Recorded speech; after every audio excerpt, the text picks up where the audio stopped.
to The Explainer. Today, we're talking about a really big shift that's happening right now in the world of finance. It's all being powered by a new kind of artificial intelligence.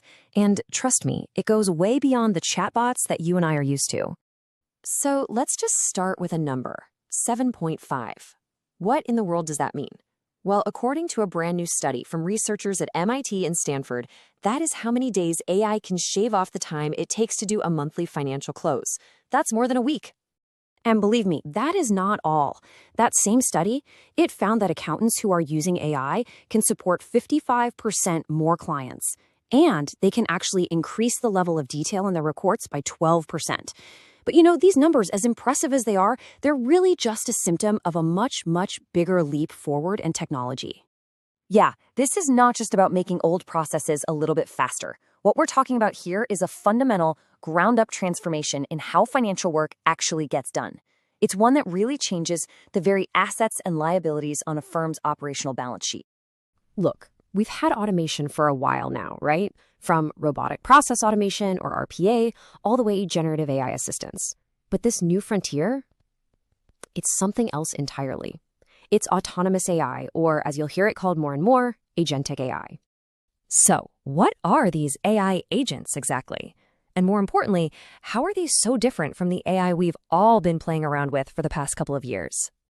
Okay, let's really get into this. See, unlike a standard AI model that just, responds to your prompts, an AI agent is a reasoning engine. The best way to think about it is it's less like an assistant you ask simple questions and more like a junior team member you can hand a multi-step project to, and then it just figures out how to get it done on its own. So how does this actually work in practice? Let's take a look at this example. There are platforms out there, like Blue Flame AI, that use these automated workflows they call blueprints. An analyst can trigger this entire complex sequence with just a single command. I mean, think about it. A process that could easily take 2 full days of work is now done in minutes. So let's see how this whole agentic approach is playing out in a couple of really key areas. First, the foundational world of accounting. And second, the high-stakes, fast-paced environment of private equity. So in accounting, this new capability opens the door for a model called continuous accounting. And what that means is, instead of that frantic, super stressful rush at the end of every month, financial data is being reconciled constantly. This gives company leaders real-time, up-to-the-minute visibility into their financial health. You can really see the paradigm shift laid out right here. We're moving from a slow, fragmented process that's always based on old data to this dynamic, unified system where financial intelligence is always live and always up to date. It's a game changer. And then you look at private equity, and the impact is just as profound, if not more so. AI agents are automating really high-value work that used to chew up weeks of a junior analyst time, everything from drafting complex investment memos to summarizing expert calls.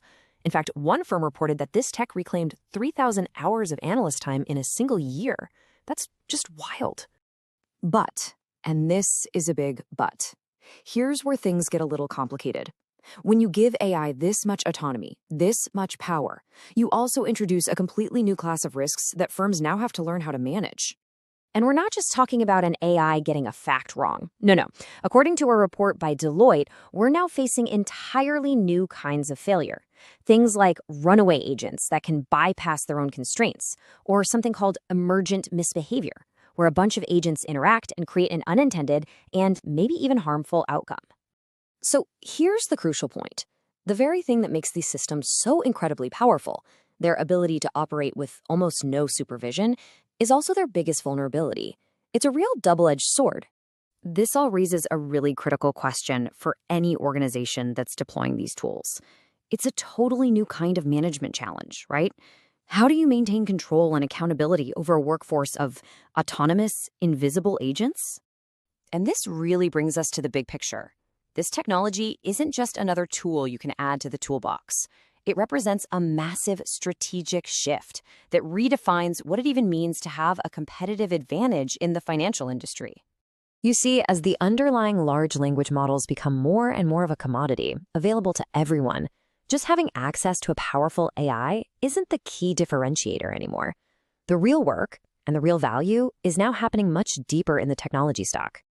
So the new competitive advantage, it doesn't come from the AI model itself. It comes from a firm's unique internal data. We're talking about its meeting notes, its CRM entries, its diligence reports.